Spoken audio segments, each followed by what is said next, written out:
kontraverzni biznismen sa crnogorskog primorja.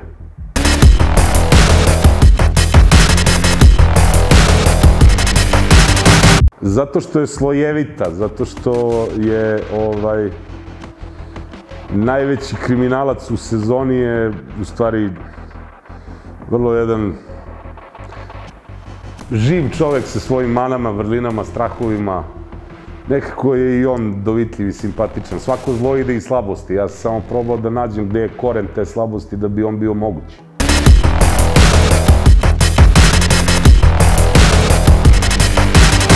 O, kako da ne, ja sam rođen u Beranama u Crnoj Gori. Imam veliku familiju. Imam 7 stričeva, rođenih, a ostalo familije što imam. Tako da inspiracije, a nismo svi, jel, ovo je gospoda ima, kad si iz Berana ili si direktno ili si u zatvor.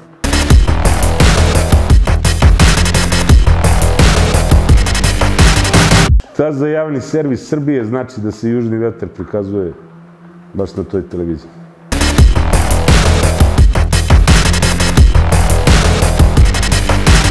Pošto su nam u seriji glumili divne kolege iz Crne Gore, tu moju neku ekipu.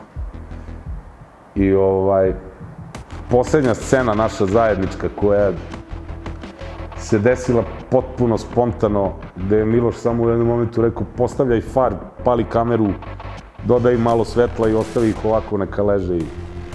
Da vam ne otkrivam sad, ali celog života ću da pamtim kako smo snimili tu scenu.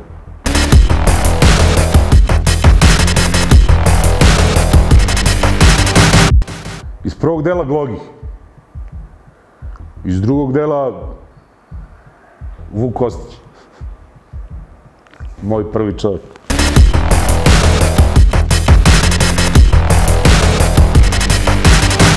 Ja svoje omiljene serije gledam po nekoliko puta.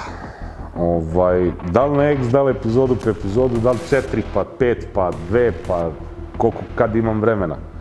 Ali ima nešto u tome što neki novi klinci nikad neće saznati kako to izgleda kad se nedeljom ili ponedeljkom u toliko i toliko sati okupi ne samo porodica, nego i komšiluk i svi oni koji prate seriju, jer to je to vreme određeno za tu seriju i nikad. A ovo sad što može da kliza, što može se binđuje, što može na odloženo da se gleda i tako da je to... Može i tako, mislim, ali drugo gledanje.